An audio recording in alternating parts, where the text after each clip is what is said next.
para todos ustedes, amigos televidentes de Historia del Futuro, porque para Dios el futuro es historia. Bienvenidos a este nuevo programa que se realiza en la República de El Salvador, Centroamérica, en la ciudad de San Miguel. Iglesia CRET, Cristo Refugio en la Tempestad, le damos la más cordial bienvenida a Historia del Futuro, porque para Dios el futuro es historia. Un fuerte aplauso al Señor, amén.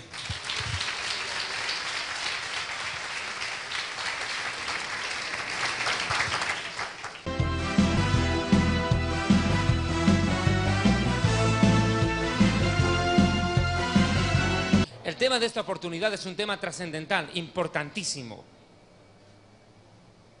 El juicio final y el fin del mundo. ¿Qué tema, no? Hoy en día se está hablando mucho acerca del fin del mundo. Principalmente acá en Centroamérica, en este país, El Salvador, se desarrolló hace siglos atrás la famosa cultura maya.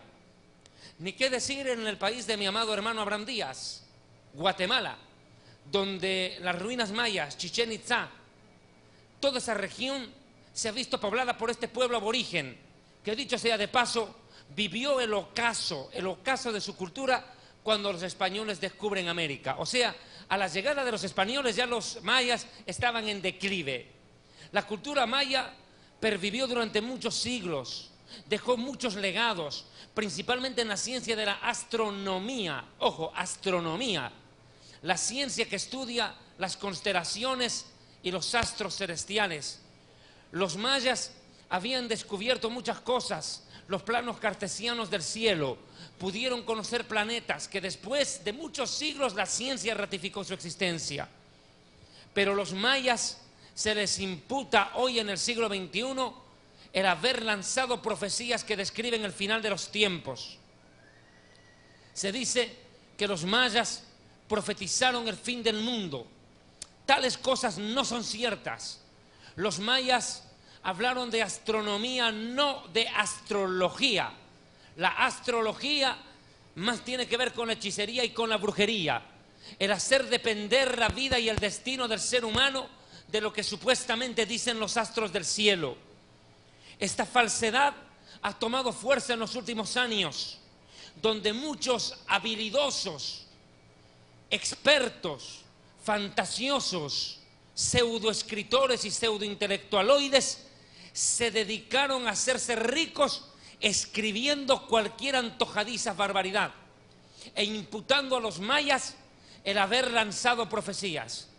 Lo único que yo les puedo decir es que si aquellos mayas se levantaran de la tumba y les pasaran un garrote, les partirían la cabeza a estos pseudoescritores por haber y estar mintiendo en nombre de aquellos que no pueden defenderse porque ya están muertos. Y como el papel aguanta todo, a los mayas les están haciendo decir lo que no han dicho. Los mayas nunca predijeron un fin del mundo para el año 2012.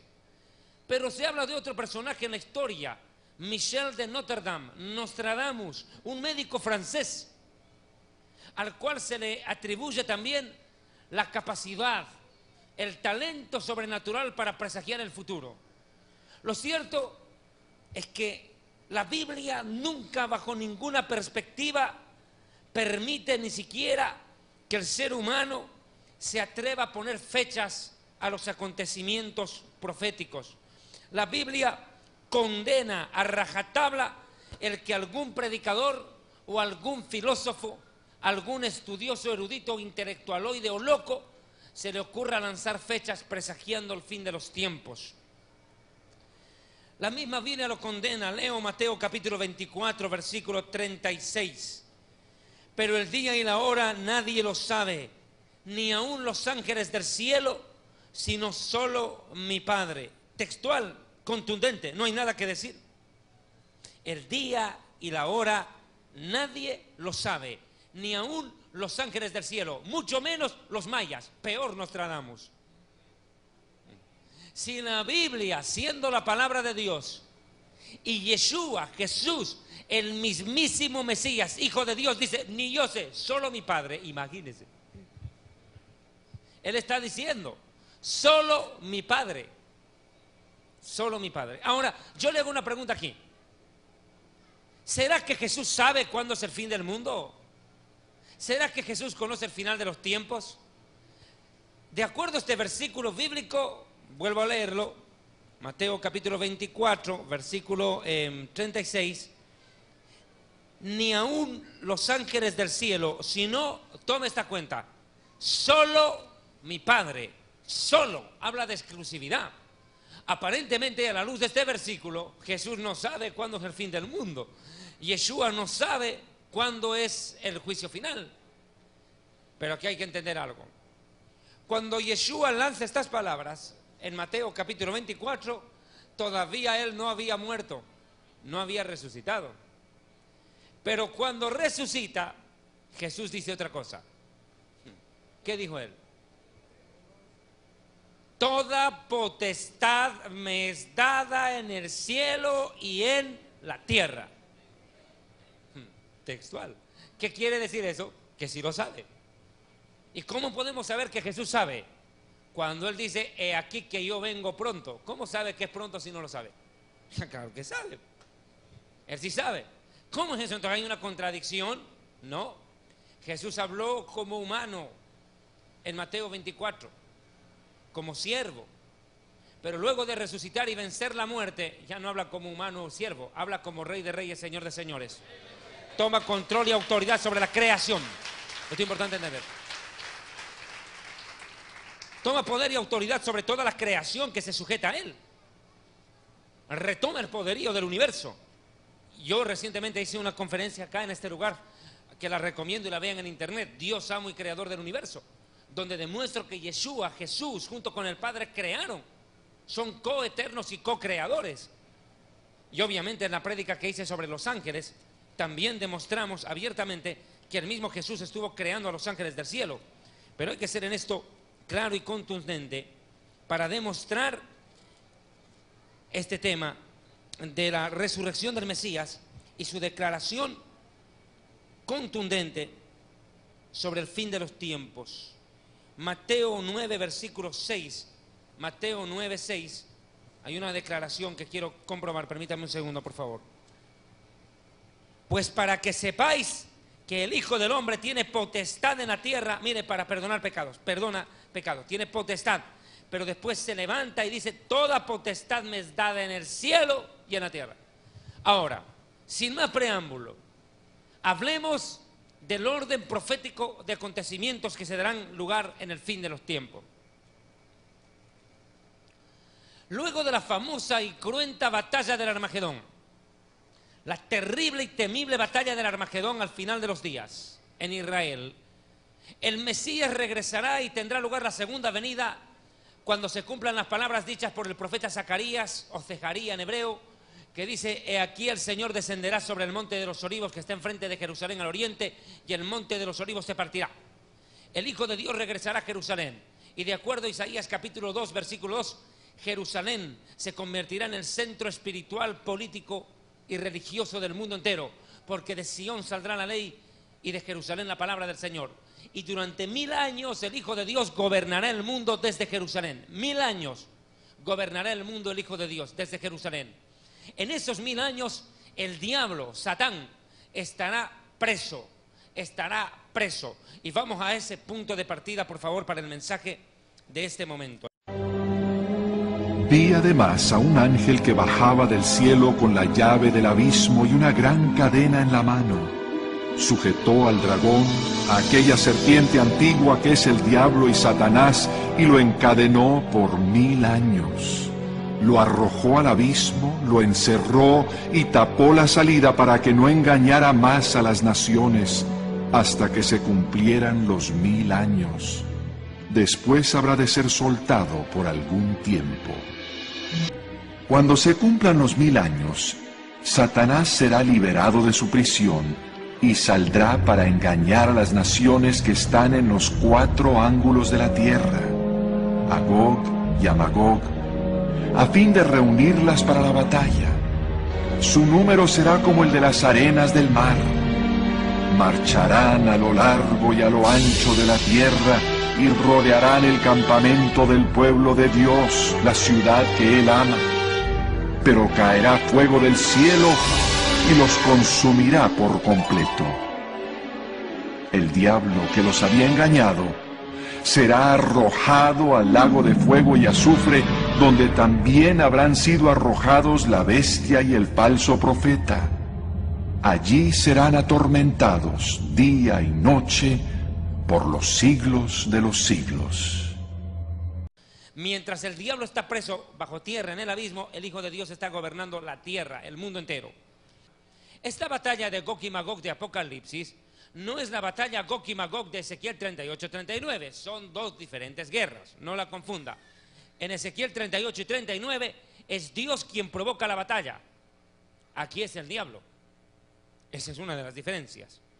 La batalla de Gog y Magog termina con la destrucción de los ejércitos de Rusia y de las naciones árabes, que serán calcinadas por un fogonazo mandado por Dios.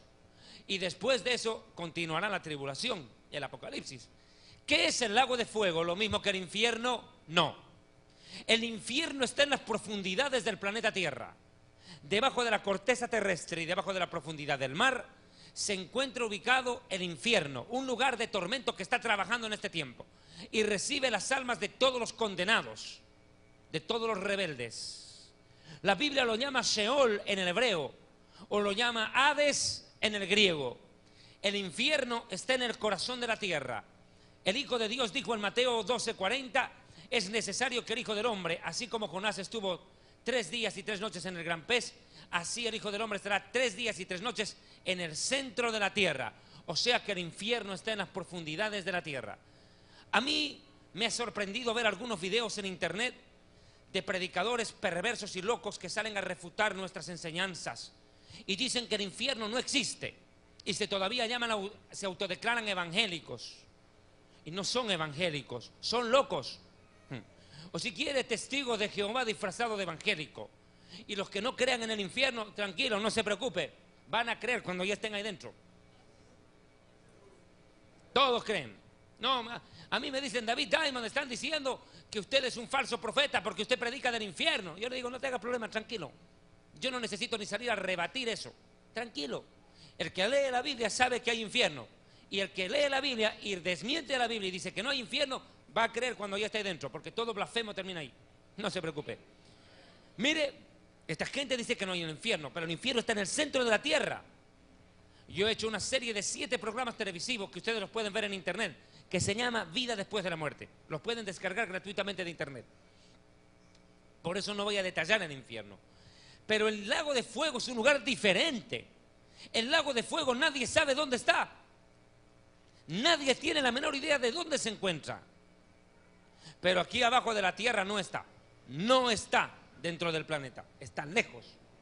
Entre la tierra y el cielo en algún lugar anda metido el lago de fuego. Nadie lo sabe. ¿Quiénes serán los primeros en llegar al lago de fuego? Es la gran pregunta del millón. Al infierno llegan todos los rebeldes. Todos los rebeldes llegan. Uno de ellos fue Coré, cuando la tierra se abrió. Cuando el pueblo de Israel estaba en el desierto. Esos cayeron de cabeza en el infierno. Seol, la tierra se abrió. Vea que desde la antigüedad el infierno recibe las almas de los rebeldes. La pregunta es, si el infierno está debajo de la tierra, ¿qué es el lago de fuego? ¿Qué es en sí el lago de fuego? Mire, los primeros en inaugurar el lago de fuego serán el anticristo y el falso profeta. Compruébelo. Apocalipsis capítulo 19. Cuando tiene lugar la batalla del Armagedón y el Hijo de Dios regresa a la tierra, regresa a Jerusalén, dice Apocalipsis 19:19. Y vi a la bestia, a los reyes de la tierra y a sus ejércitos, reunidos para guerrear contra el que montaba el caballo y contra su ejército. Y la bestia fue apresada, y con ella el falso profeta que había hecho delante de ella las señales con las cuales había engañado a los que recibieron la marca de la bestia, y habían adorado su imagen. Estos dos fueron lanzados vivos dentro de un lago de fuego que arde con azufre, y los demás fueron muertos con la espada que salía de la boca del que montaba el caballo, y todas las aves se saciaron de las carnes de ellos.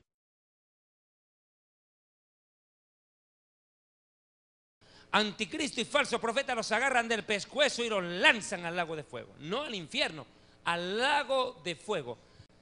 Tan terribles serán las maldades que hagan el anticristo y el falso profeta, que Dios ha determinado mandarlos primerito a ellos dos, solitos, para que estrenen el lago de fuego.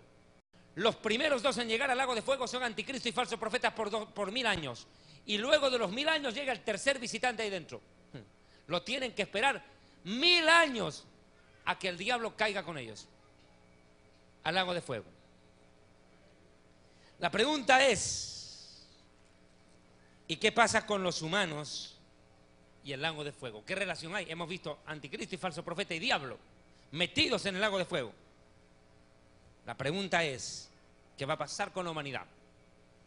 Mis hermanos, el fin del mundo y el lago de fuego y el juicio final son tres elementos claros y contundentes que obran en el final de los tiempos.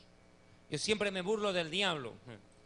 Cuando el diablo quiere hacer daño a una persona, le recuerda su pasado. El diablo viene y te dice, ¿y tú cómo me vienes a predicar la palabra de Dios si tú eras un borracho, eras un drogadicto, un malviviente y me vas a venir a predicar tú? El diablo viene y te recuerda tu pasado para dañarte la autoestima. ¿Tú sabes qué tienes que hacer con el diablo? Recuérdale su futuro. Ese sinvergüenza no tiene solución. A nosotros Dios nos perdonó el pasado, al diablo no lo perdonarán en el futuro. ¿Cuántos alaban a Dios? Ese está sentenciado.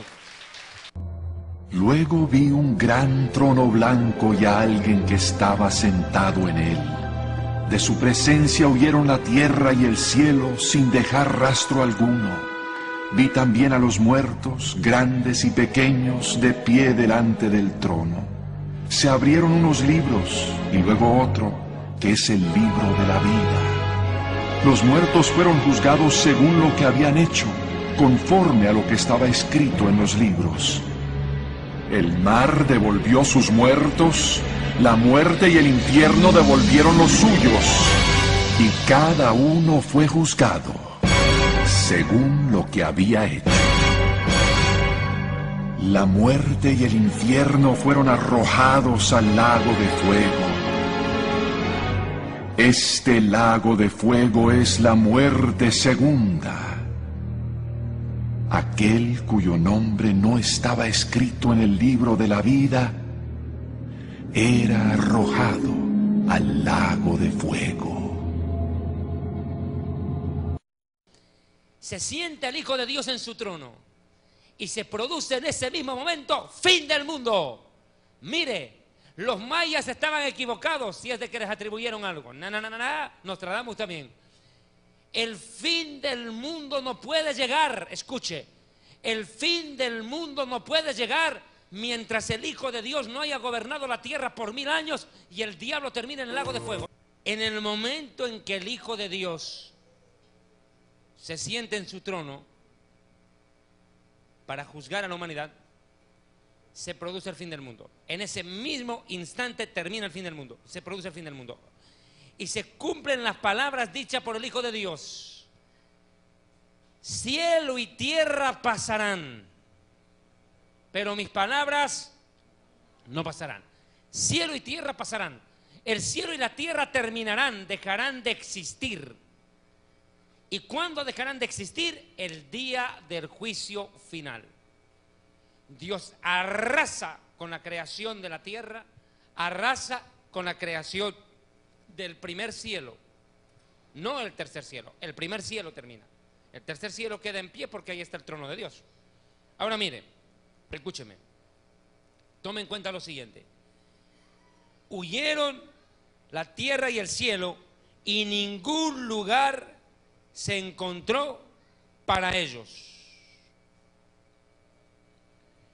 Y vi a los muertos, grandes y pequeños, de pie ante Dios. Y los libros fueron abiertos. ¿Cuáles libros?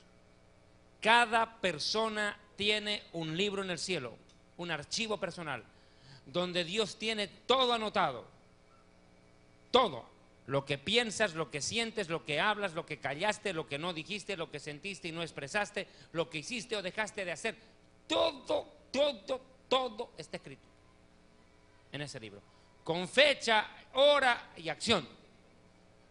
No está escrito solo lo que hiciste, sino lo que pensaste y lo que hablaste, para que se cumplan las palabras dichas por Jesús, que dijo: de cierto os digo, que toda palabra que los hombres hablen, toda palabra ociosa que los hombres hablen, de ella darán cuenta en el día del juicio, dijo. Oh, de cada palabra ociosa, de cada palabra, de cada frase, todo está anotado. Darán cuenta. Y los libros fueron abiertos, o sea, los libros personales de cada persona a ser juzgada. Y otro libro fue abierto, el cual es el libro de la vida. Ese es otro libro, diferente. Ahí está otra cosa anotada. Y fueron juzgados los muertos, mire, por las cosas que estaban escritas en los libros según sus obras. Vea, los libros contienen las obras de cada persona y el libro de la vida solamente el nombre. Pero mire el tremendo problema que se van a encontrar. Y mire quiénes aparecen ahí. El mar entregó a los muertos que habían en él. La gente del Titanic, ¿cuándo va a salir? 100 años ya están bajo el agua sus cuerpos. Pero muchos de ellos murieron en pecado y se fueron al infierno. ¿Cuándo van a salir de ahí? El día del juicio final. Saldrán a juicio la gente que murió en el mar, o que se ahogaron, o se suicidaron, o como quiera. Y la muerte y el infierno, mire, la muerte y el infierno. La Biblia dice textualmente, y el postrer enemigo a vencer es la muerte. La muerte y el infierno, mire, el Hades, entregaron los muertos que había en ellos. ¿Qué quiere decir esto? Mis hermanos, escúcheme bien, póngame mucha atención en esto.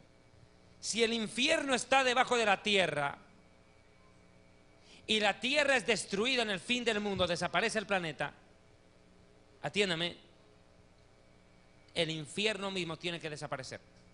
Al desaparecer lo que está en la superficie de la tierra y desaparecer la tierra, desaparece el infierno. ¿Y qué hacemos en ese momento con las almas que están en el infierno? La pregunta del millón. Tienen que salir del infierno. O sea, el infierno se vaciará. ¿Usted me está diciendo, doctor Diamond, que el infierno no es definitivo? No lo es. El infierno es temporal. Recibe almas solo hasta el día del juicio final o fin del mundo. Ese día las almas saldrán del infierno y tendrán que pararse delante de Dios. Miren lo que dice. Y el mar y el Hades entregaron a los muertos que había en ellos y fueron juzgados cada uno según sus obras. Y la muerte y el infierno, el Hades, mire, el infierno, fueron lanzados ¿dónde? Al lago de fuego. Deténgase. Ah, ya vamos entendiendo. ¿Cómo podemos comparar? Usemos de ejemplo a las suegras. Cuando las suegras barren la casa, están barriendo con la escoba, que lo más afín, la escoba, no para volar, sino para barrer, no me tome mal. Las suegras están barriendo la casa, recogen la basura del piso, alzan el alzabasura y la meten a una caneca, a un basurero, ¿no es cierto? Ahí cargan. Eso equivale al infierno. Pero llega el día en el cual la caneca de basura también se envejece. Llega un momento en que tiene tantos huecos y está tan mal, tan destrozado el basurero, que deciden agarrar basura y caneca, tirarla al camión de la basura que está pasando, bolsa y todo, ¿o no? Ya, ese es el lago de fuego. El camión de la basura. ¿Me entendés el ejemplo? O sea que el infierno es, por así decirlo, un basurero que recibe las almas de los rebeldes temporalmente. Pero llegará el día en que llegue el fin del mundo y las almas más el basurero, ¡fum!, al lago de fuego, todos adentro. ¿Ahora me entendió? Voy en orden. Primero en llegar al lago de fuego e inaugurarlo, anticristo y falso profeta. Tercero en llegar, diablo. Cuarto ser que llega al lago de fuego. Cuarta cosa que llega al lago de fuego, la muerte. Y quinto, el infierno. En ese orden. Son los 5 primeros en habitar el lago de fuego.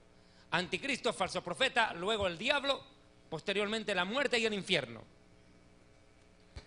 Esto se conoce como la muerte segunda. ¿Cómo puede ser esto? Muerte segunda. Sí, mi amigo. La muerte primera es llegar al infierno, no llegar a la tumba. Y la muerte segunda es pasar del infierno al lago de fuego. Esa es la muerte segunda. ¿Me entendió?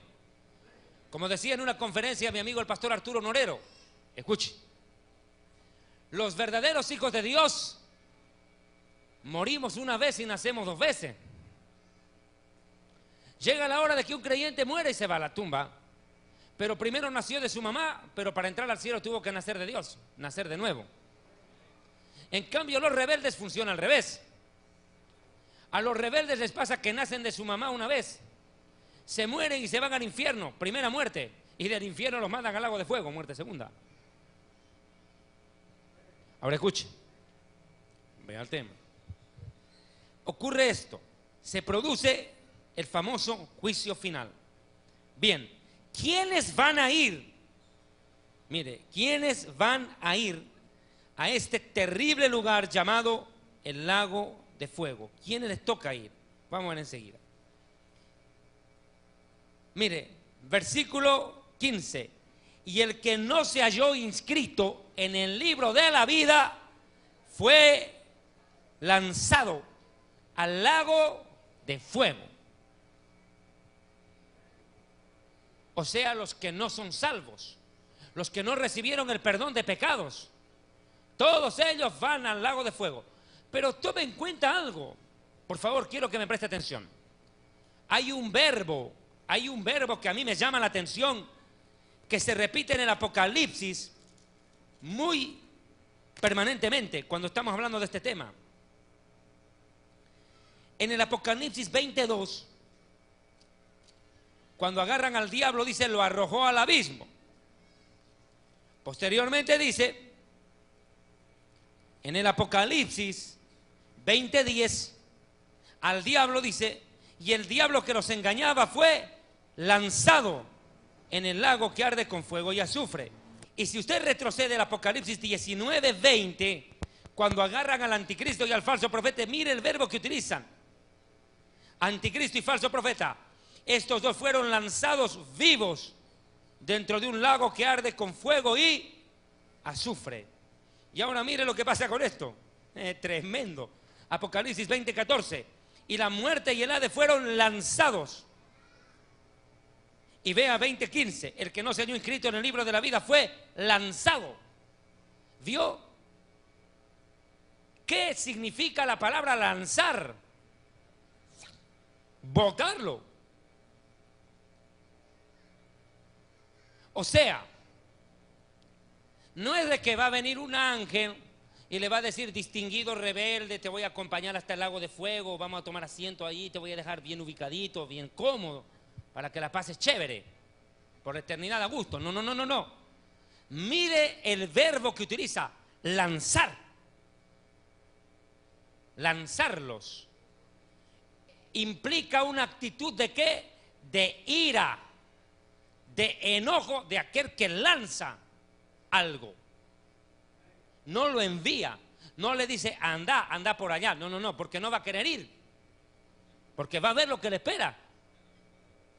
Tremendo fogonazo ahí, ¿qué cree que va a echar de buena voluntad? No, la gente no va a querer ir, no van a querer entrar a las buenas. ¿Quién los lanza? Es la pregunta del millón. Todo indica que este trabajo lamentable y desagradable lo tendrán que hacer los ángeles. Van a tener que agarrar a las personas y lanzarlas con violencia al lago de fuego. Porque ellos de a buenas no van a querer entrar. Es tan terrible lo que les espera y ellos lo van a ver, que no van a querer entrar al lago de fuego. La pregunta es, ¿y por qué los mandan al lago de fuego? ¿Qué hicieron estas personas? En vida no aceptaron el evangelio. Y voy a entrar a una rápida dramatización, si me lo permite. Se muere Perico de los Palotes. Pero antes de morirse Perico, estaba en la iglesia escuchando la prédica del pastor Vidal Alvarado. Escuchando una prédica. El pastor Vidal Alvarado lanza un mensaje acerca del arrepentimiento, el perdón de pecados, la salvación y la vida eterna. Habla del cielo, la nueva Jerusalén, y también habla del infierno. Y este Perico de los Palotes vino acompañando a unos amigos aquí a la iglesia y dice ese pastor, no le haga caso, es un loco, ¿cómo que infierno? El infierno no existe, la vida se vive una vez, hay que disfrutarla.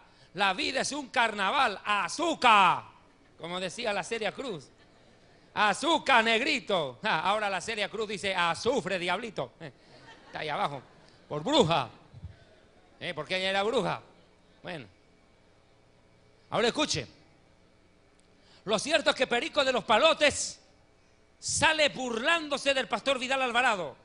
Pero él lo que no entiende es que al burlarse del predicador no se burló del predicador. Jesús dijo, el que a vosotros os rechaza, a mí me rechaza y rechaza a mi Padre. Uy, uy, uy. Se fregó. Terrible problema. Se arruinó.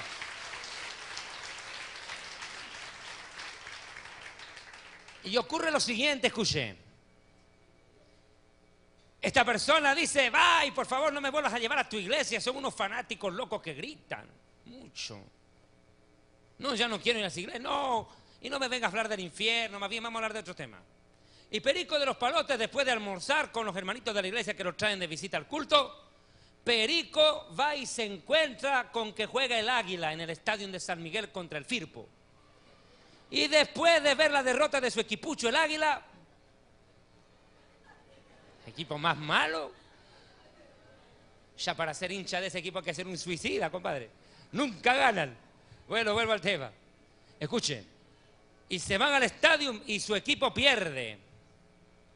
Y de decepción se va a pegar la borrachera campal. Se pega la buena borrachera, se va de rumba.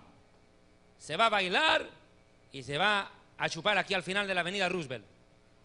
Buena borrachera. Pero está tan perdido en el alcohol, el borrachito, que a las 2 de la mañana se para en plena vía a Santa Rosa de Lima y no se da cuenta que viene un tráiler a toda velocidad. Y puré de borracho. Pasa el tráiler, la tractomula, con 18 ruedas por encima del borracho. Tremendo. La pregunta es, ¿dónde va esa alma del borrachito? La Biblia dice, ningún borracho heredará el reino de Dios. Rechaza el evangelio y se va de cabeza al infierno. Al infierno. Los ángeles del infierno lo agarran y se lo llevan para abajo. La Biblia dice en Proverbios 15:24, el camino del entendido es hacia arriba para apartarse del Seol que está abajo, del infierno. Y la Biblia dice en el libro de Job que todos los días el Seol arrebata a los pecadores. Así como habrá arrebatamiento de la iglesia, el cielo arrebata a los santos, el infierno se lleva a los rebeldes. Dice Job, el infierno, el Seol, todos los días arrebata a los rebeldes, se los lleva para abajo. Escuche. Este borracho llega al infierno y lo primero que hace es quitársele la borrachera del susto al ver el fuego ahí dentro. ¿En serio? Y ese momento se da cuenta que lo que el pastor Vidal Alvarado había predicado en la tarde era verdad. Y lo ve en vivo y en directo. Y el más grande tormento de ese borracho es que en la mañana Dios le habló y le dijo que había un cielo y un infierno y era su última oportunidad y no la aprovechó. Se burló del Dios, se burló de su palabra, se burló del predicador, se burló del mensaje. Y terminó burlándose de sí mismo porque terminó condenado. Y ahora el que se burla de él es el diablo que lo tiene metido adentro. Y comienza el tormento de ese borracho. En el infierno el diablo atormenta a los rebeldes. Pero ocurre y surge la pregunta. Ahora, ese borrachito que puede morirse esta noche, ¿hasta cuándo va a estar en el infierno sufriendo? Hasta el fin del mundo, juicio final. Uy, mire lo que le falta. Por lo menos le falta más de 1000 años ya. De ahorita le falta 1000 años por lo menos. 1000 años y más. Va a estar en el infierno. Pero llegará el día en que ese borracho saldrá del infierno y tendrá que pararse delante de Dios. ¿Me está escuchando? Tendrá que pararse delante de Dios. Y no va a llegar borracho, va a llegar asustado. Y le va a decir, Dios mío, ten misericordia de mí. He estado por más de 1000 años en el infierno. Y el Señor le dirá, Tito, tú naciste en la República del Salvador, tal fecha, tus padres fueron tales, tu madre fue tal, tus hermanos fueron tales, esta fue tu vida. Y tu primer pecado fue a los 3 años, le rompiste la cabeza a tu hermano con un vaso. A propósito, tú lo llamaste travesura, pero fue maldad. Y había maldad en tu corazón. Y empieza Dios a decirle toda la historia, todo su pecado, toda su maldad. Y el Señor le dirá en aquel día: perico de los palotes, has estado en el infierno, pese a que te di tantas oportunidades de ser salvo. Muchas veces te predicaron mi palabra y tú te burlaste y la rechazaste. La última vez que te predicaron fue el 29 de abril del año 2012. El pastor Vidal Alvarado habló de la verdad de la vida, del infierno y de la salvación, y tú te burlaste. Y esa noche moriste a tal hora en la carretera, atropellado. Y mi palabra dice que ningún borracho heredará el reino de Dios. Y yo no puedo ser burlado. Por eso llegaste al infierno. Pero te tengo una mala noticia. Tu nombre no figura en el libro de la vida. ¿Qué cree que hará ese borracho? Suplicar. Misericordia, por favor, no más. No más tormento, no. Y se cumplirán las palabras dichas por Jesús. Apartaos de mí, malditos, al lago de fuego preparado para el diablo y sus ángeles. Imaginen. Sentencia definitiva. ¿Cómo cree que va a reaccionar ese borracho? Él no va a decir, bueno, me voy. No, no, no. De acuerdo a este pasaje bíblico, dice que un ángel lo tendrá que agarrar y lo lanzará al lago de fuego. Nadie, ni siquiera el anticristo y el falso profeta, ni siquiera Satanás, entran de buena voluntad al lago de fuego. Ellos mismos tienen que ser lanzados, dice. Imagínese el borracho. Le espera la condenación eterna al lago de fuego. Será lanzado, impulsado por la fuerza contra el lago de fuego. ¿Quiénes no entrarán al cielo y quiénes sí al lago de fuego? Vamos a este pasaje bíblico, Apocalipsis 21:8. Pero los cobardes y los incrédulos, los abominables. ¿Quiénes son los abominables? Los que cometen pecados aberrantes. ¿Qué es un pecado aberrante? Tener sexo con la madre, tener sexo con el papá, tener sexo con el abuelo, tener sexo con un niño, violar a tu propio hijo, a tu hija. Eso es abominable. Los incrédulos, abominables, homicidas, fornicarios, brujos, hechiceros, chamanes, todos estos, apóstoles de la prosperidad, todos que son la misma cosa. Los idólatras, ahí marchan los católicos por ahí. Y todos los mentirosos tendrán su parte, mire, su parte, su herencia, en el lago que arde con fuego y azufre. Esta es la muerte segunda. La pregunta es, ¿cuándo Perico de los Palotes experimentó la muerte primera? El día que la tractomula lo atropella, el tráiler lo atropella y se muere borracho y se va al infierno. Muerte primera. Y muerte segunda es cuando del juicio final, ¡fum!, lo lanzan para el lago de fuego. Muerte segunda. ¿Quiénes más van a ir a terminar ahí? Apocalipsis 20:15. Y el que no se halló inscrito en el libro de la vida fue lanzado. Otra vez la palabra, lanzado. Mire usted. Y los hechiceros, los fornicarios, los homicidas, los idólatras y todo aquel que ama y hace mentira. Y Jesucristo habló del lago de fuego y dijo, e irán al castigo eterno y los justos a la vida eterna. Lo dijo en Mateo 25:46. Este lugar llamado el lago de fuego está reservado para todos los rebeldes, todos los perversos, toda la gente que rechazó la salvación de Dios. No solamente desde que el Mesías vino, murió y resucitó. No, no, no, no. Al lago de fuego van a llegar todos los rebeldes, todos los que rechazaron a Dios, todos los que no quisieron el perdón de Dios y le dieron la espalda. Desde la época de Adán hasta el fin del mundo, todos los humanos rebeldes llegarán a este lugar que arde con fuego y azufre por todos los siglos de los siglos. Ellos terminarán aquí, en ese lago de fuego, mientras los justos saldrán a vida eterna. ¿Cuántos alaban a Dios? Ahora mire.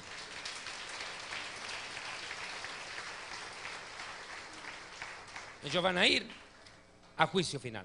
Ahora la pregunta es, ¿quiénes llegan al juicio final? Ahí está el terror de los hermanos. Y dice la pregunta, ¿y cuándo Dios nos va a juzgar a nosotros? ¿Cuándo Dios nos va a juzgar a nosotros, la iglesia? No, no, no. No hay que confundir y tengo que ser claro en esto, atiéndame. La iglesia no llegará al juicio final. No. O sea que nosotros no vamos a estar ahí. No. No vamos a estar ahí. ¿Cómo que no? No, no. La iglesia, cuando es arrebatada por Jesucristo, se va al cielo. Y lo primero que hace el Señor es llamar a juicio a cada pastor y a cada creyente. y no para condenarles, sino para recompensar y premiar. Esto se conoce como el tribunal de Cristo.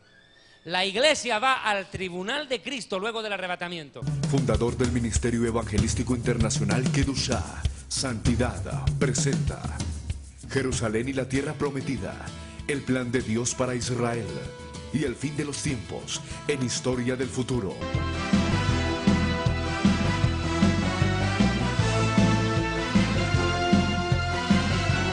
¿Quiénes irán al lago de fuego? Apocalipsis capítulo 22, versículo 15. Mas los perros estarán fuera. ¿Quiénes son estos perros? Los guau guau. Lo que llaman aquí chucho. Así dicen, ¿no? Bueno, no está hablando de ellos. No está hablando de ese animal cuadrúpedo que ladra. No. Está hablando de los falsos apóstoles, falsos profetas, los falsos hermanos, los mutiladores del cuerpo, la iglesia. Está hablando de los lobos disfrazados de ovejo. Guardaos de los perros, dice Filipenses. Habla de los falsos profetas, falsos hermanos. Los hechiceros, fornicarios, homicidas, idólatras y todo aquel que ama y hace mentira. Ellos van a ir al lago de fuego. Ahora, ¿qué es el juicio final como tal? ¿Qué es el juicio final? Quiero que me vaya entendiendo esto, por favor, porque es un tema bastante interesante. El juicio final es el día en el cual Dios llamará a sentencia a todos los rebeldes de la historia, todos los rebeldes. Dios determinó un día para juzgar a la humanidad. Estamos con el libro Historia del Futuro, página 297. Hechos de los Apóstoles, capítulo 17, 30, 31. Pero Dios, habiendo pasado por alto los tiempos de esta ignorancia, ahora manda a todos los hombres en todo lugar que se arrepientan. Dios manda que la gente se arrepienta, por cuanto ha establecido un día en el cual juzgará al mundo con justicia, por medio de aquel varón a quien designó, dando fe a todos con haberle levantado de los muertos.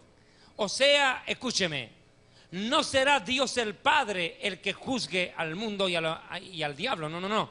Es el Hijo. Todo juicio ha sido dado al Hijo, dice la Biblia. Todo juicio ha sido dado al Hijo. Hebreos 9:27. De la manera que está establecido para los hombres que mueran una sola vez y después de la muerte, juicio. Y quiero hacer una aclaración. Hay gente que ha muerto más de una vez. Sí, Lázaro. Jesús lo resucitó de la tumba, ¿o no? Pero ahorita Lázaro ya se ha vuelto a morir, pues. Ya no está vivo, está muerto. Pero la norma es que una persona fallezca una vez y a juicio. Ahora, ese juicio lo hará el Mesías, el Hijo de Dios. Él será encargado, el juez supremo, el que se sentará en el trono para juzgar. Juan capítulo 5, versículos 22 y 23. El Padre a nadie juzga, sino que todo juicio dio al Hijo, para que todos honren al Hijo como honran al Padre. Es más, Mateo 5, 26, 29. Porque como el Padre tiene vida en sí mismo, así también ha dado al Hijo tener vida en sí mismo. Y también le dio autoridad para hacer juicio, por cuanto es el Hijo del hombre, el Hijo de los humanos.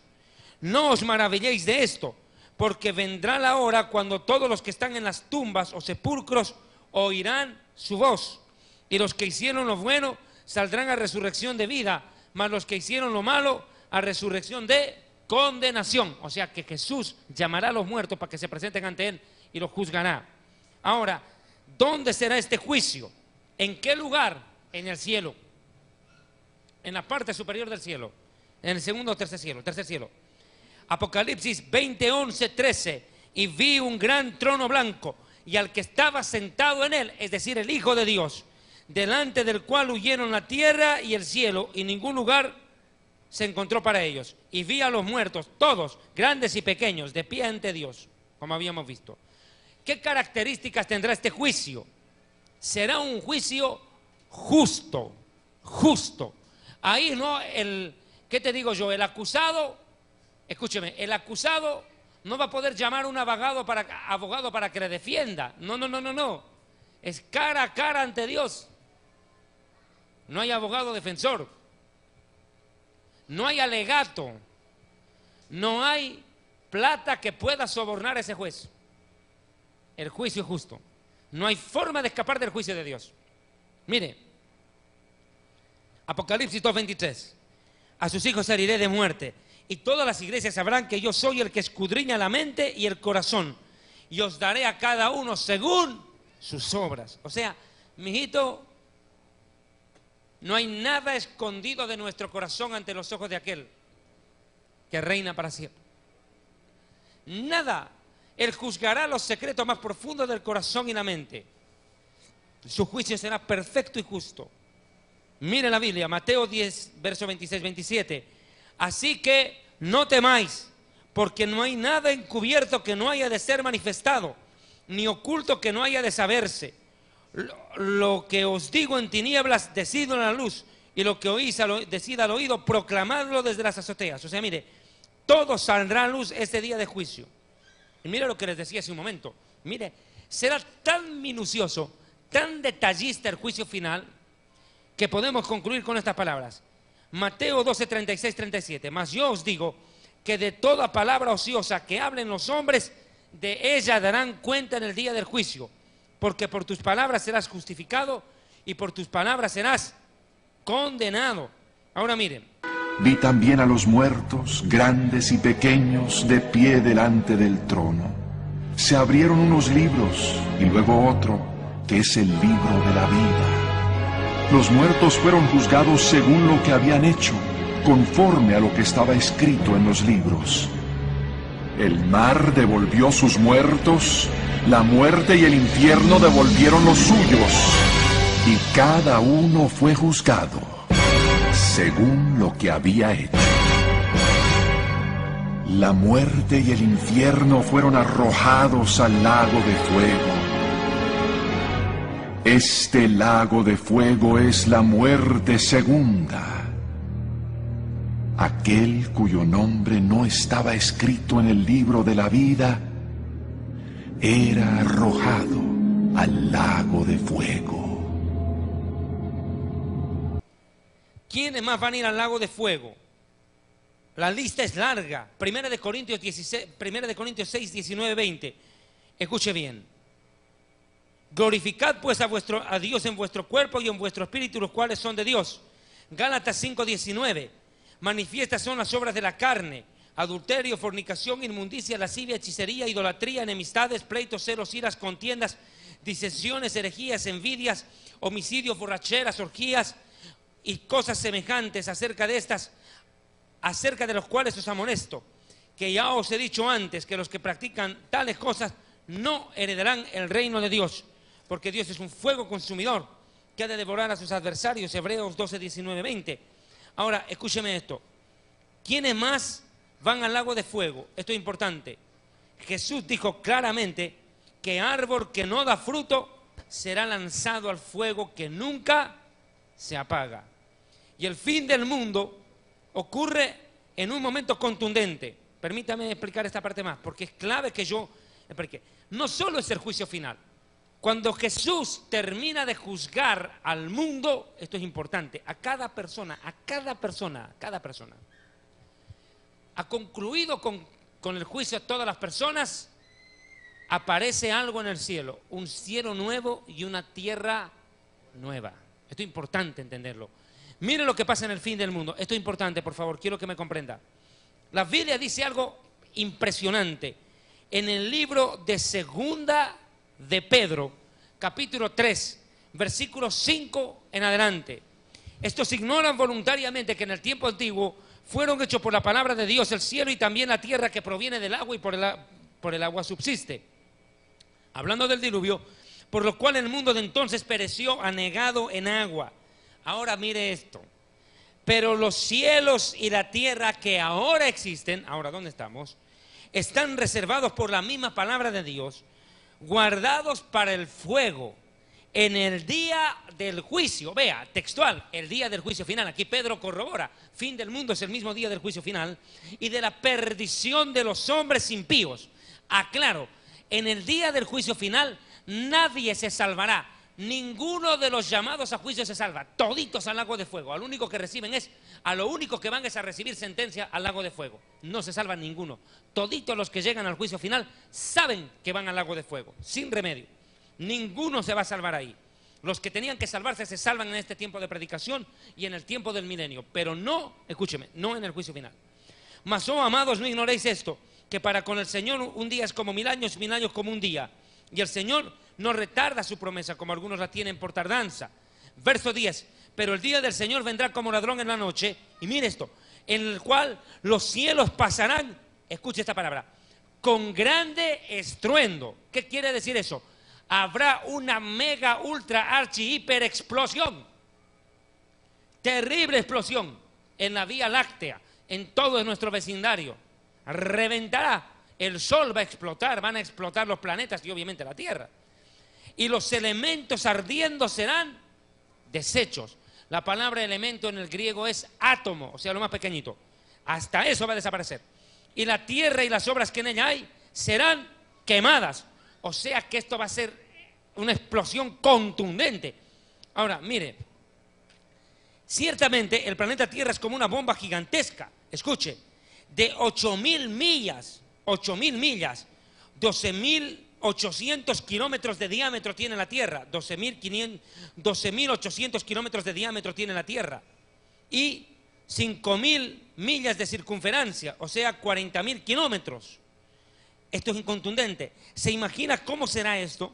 Si los volcanes al erupcionar provocan tanta desgracia, ¿cómo será cuando el planeta mismo reviente y se parta a pedazos? La Biblia dice textualmente, en lo cual los cielos encendiéndose serán deshechos y los elementos o átomos siendo quemados se fundirán. Pero nosotros esperamos cielos nuevos, tierra nueva, en los cuales mora la justicia. Desaparecerán.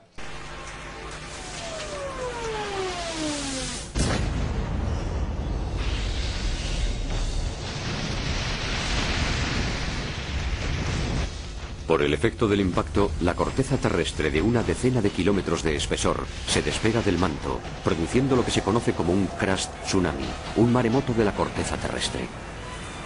La fina película blanca son los 4.000 metros de profundidad del océano.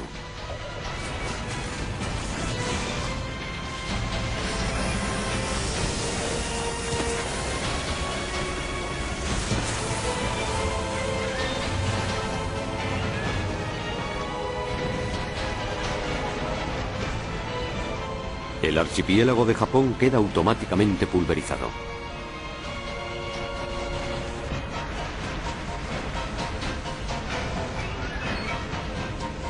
Trozos gigantescos son proyectados más allá de la atmósfera a varios miles de kilómetros de la superficie antes de volver a caer sobre la Tierra produciendo el efecto de bombas de una gran potencia.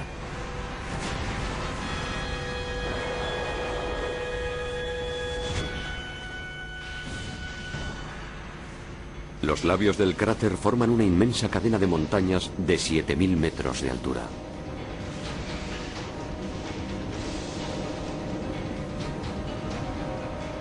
El propio cráter es un golfo de 4.000 kilómetros de diámetro.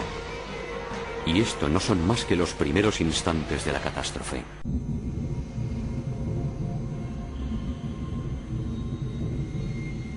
Esta inmensa cúpula incandescente que permanece sobre el cráter durante unos instantes tras el impacto es el vapor de roca. 100.000 millones de megatones de roca transformados instantáneamente en vapor por el calor extremo que genera la colisión.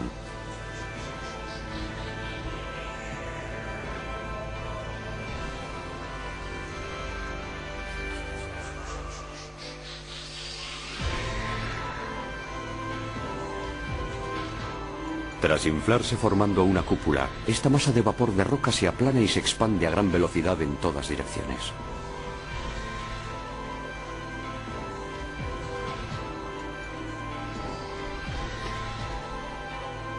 Apenas 3 horas después del impacto en el océano, una extraordinaria ráfaga de vapor de roca con 4.000 grados centígrados de temperatura y desplazándose a una velocidad de 300 metros por segundo, alcanza el Himalaya.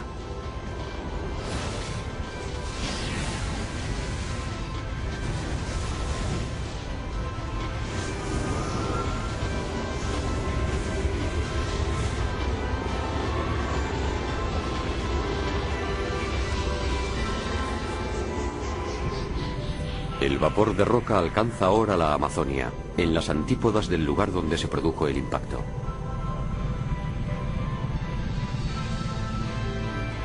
La intensidad del calor produce un fenómeno de combustión espontáneo. En un abrir y cerrar de ojos, la jungla se convierte en un océano en llamas.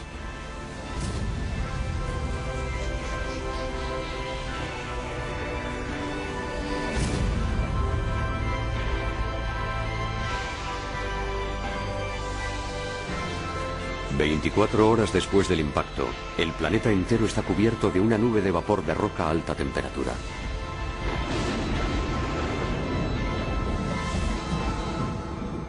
Esta nube cubrirá el globo terráqueo durante cerca de un año.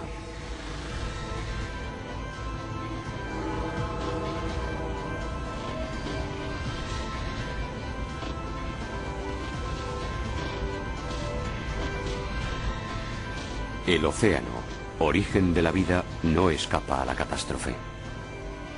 Mientras el vapor de roca termina de envolver la Tierra, la superficie marina borbotea por todas partes. Luego entra en ebullición. La violencia de la evaporación hace descender el nivel del agua a un ritmo inimaginable de 5 centímetros por minuto.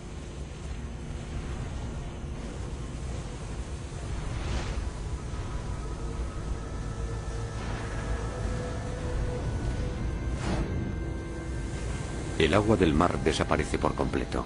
Solo queda la sal. Pero también se evapora rápidamente. El suelo oceánico queda ahora al desnudo y continúa sometido a esa temperatura extrema. Muy deprisa empieza a fundirse. Una sola colisión con un asteroide de 500 kilómetros de diámetro y no queda una sola gota de agua en todo el planeta.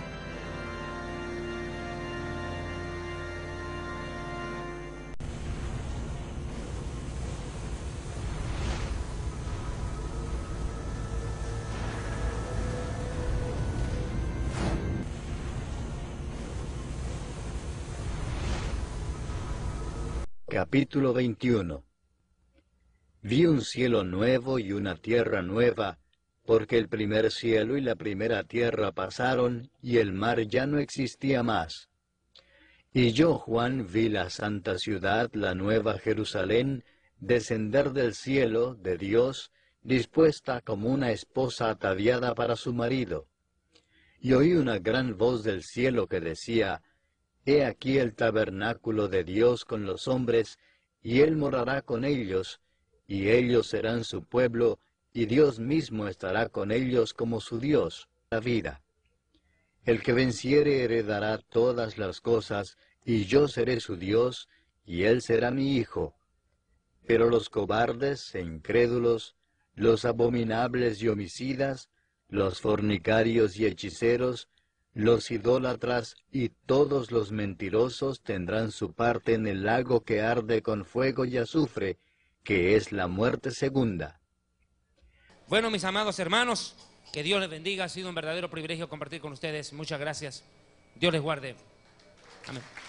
Fundador del Ministerio Evangelístico Internacional Kedushá, Santidad, presenta Jerusalén y la Tierra Prometida, el plan de Dios para Israel y el fin de los tiempos en Historia del Futuro.